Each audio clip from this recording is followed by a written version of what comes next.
Palunkupathram 1970 September 11 release ചെയ്ത ചിത്രമാണ് പളുങ്കുപാത്രം.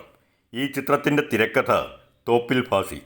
കൈ കൊടുത്ത ദൈവം എന്ന തമിഴ് ചിത്രത്തിൻ്റെ റീമേക്ക് ആയിരുന്നു ഈ ചിത്രം. ഗാനങ്ങൾ തിക്കുറിശി, സംഗീതം ദക്ഷിണാമൂർത്തി, ഗായകർ Yesudas, P Leela, P Susheela, S Janaki, CO Anto, Yashoda Palayat.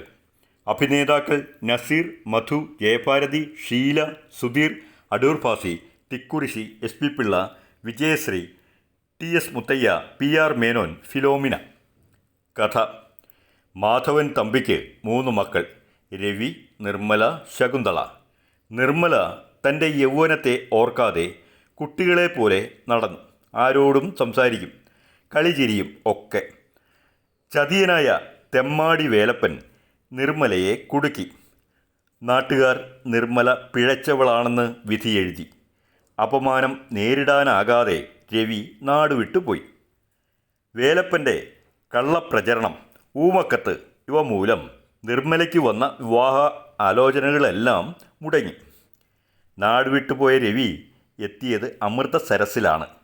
അവിടെ അവന് രഘു എന്നൊരു ചങ്ങാതിയെ കിട്ടി. അയാളുടെ സഹായത്താൽ ഒരു കമ്പനിയിൽ രവിക്ക് അസിസ്റ്റൻ്റ് മാനേജർ ആയി ജോലി ലഭിച്ചു. രഘുവിൻ്റെ സഹായത്താൽ ലത എന്നൊരു യുവതിയെ അവൻ വിവാഹം കഴിക്കുകയും ചെയ്തു. രഘുവിനും വിവാഹ ആലോചനകളായി. നാട്ടിൽ പോയി പെണ്ണിനെ കണ്ടു, ഇഷ്ടപ്പെട്ടു. ഇഷ്ടപ്പെട്ട പെണ്ണിൻ്റെ ഫോട്ടോ രവിക്ക് അവൻ അയച്ചു കൊടുത്തു. അത് നിർമ്മലയുടെ ഫോട്ടോ ആയിരുന്നു. ഫോട്ടോ കണ്ട രവി ഞെട്ടി. രഘുവിന് എന്നിട്ട് എഴുതി. ഒരിക്കലും അവളെ വിവാഹം കഴിക്കരുതെന്നും അവൾ പിഴച്ചവളാണെന്നും ആയിരുന്നു കത്തിൽ. കത്തുമായി രവിയുടെ വീട്ടിലെത്തി. വീട്ടിൽ ശകുന്തളയാണ് ഉണ്ടായിരുന്നത്. അവൾ കത്ത് വാങ്ങി വായിച്ചു. ആരെയും കാണിക്കാതെ ഒളിച്ചു വച്ചു. കത്തെഴുതിയത് സഹോദരൻ രവിയാണെന്ന് അവൾക്ക് മനസ്സിലായി. രവിയുടെ വിലാസം അങ്ങനെ ശകുന്തളയ്ക്ക് കിട്ടി. അവൾ രവിക്ക് കത്തെഴുതി. തിരിച്ച് അമൃതസരസിലെത്തിയ രഘുവിൻ്റെ കയ്യിലാണ് രവി ഇല്ലാത്തതുമൂലം കത്ത് ലഭിച്ചത്. സാധാരണ ഇരുവരും കിട്ടുന്ന കത്തുകൾ പൊട്ടിച്ചു വായിക്കാറുള്ളതാണ്. രഘു കത്ത് പൊട്ടിച്ചു വായിച്ചു. രവി നിർമ്മലയുടെ സഹോദരനാണെന്ന് മനസ്സിലാക്കി. രഘുവിനോട് രവി എന്തിനാണ് വീട്ടിൽ നിന്നും ഒളിച്ചോടിയത് എന്നും ഭീരുവായ സഹോദര സ്നേഹമില്ലാത്ത ആളാണ് രവി എന്നും തുറന്നു പറഞ്ഞു. രഘു നിർമ്മലയെ തന്നെ വിവാഹം കഴിക്കാൻ ഉറപ്പിച്ച് നാട്ടിലെത്തി. ഇതിനിടെ മാധവൻ തമ്പി ശകുന്തള ഒളിപ്പിച്ചു വച്ച കത്ത് കണ്ടു വായിച്ചു. കോപത്താലും സങ്കടത്താലും നിർമ്മലയെ അതിരറ്റ് ശകാരിച്ചു.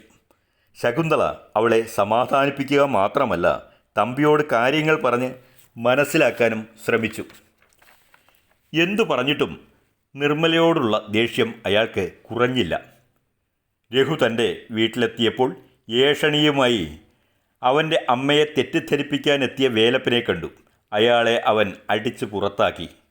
നിർമ്മലയെ തന്നെ വിവാഹം കഴിക്കാൻ ഉറപ്പിച്ച രഘു തമ്പിയുടെ വീട്ടിലെത്തി. നിർമ്മലയെ വിളിച്ചു കൊണ്ടുവരാൻ ശകുന്തളയോട് അവൻ അപേക്ഷിച്ചു. മാധവൻ തമ്പി രഘുവിനോട് അവളെ വിവാഹം കഴിക്കരുത്, അവൾ പിഴച്ചവളാണെന്ന് പറഞ്ഞു. രഘു അത് അവഗണിച്ചു. നിർമ്മലയെ വിളിക്കാൻ പോയ ശകുന്തള കണ്ടത് അവൾ മയങ്ങിക്കിടക്കുന്നതാണ്. എന്നിട്ടും സഹോദരിയെ താങ്ങിപ്പിടിച്ച് അവൾ രഘുവിൻ്റെ മുന്നിലെത്തിച്ചു.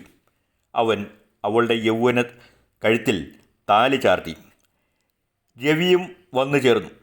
നിർമ്മല കണ്ണു തുറന്നു. എല്ലാവരെയും നോക്കി ഒന്ന് ചിരിച്ചു.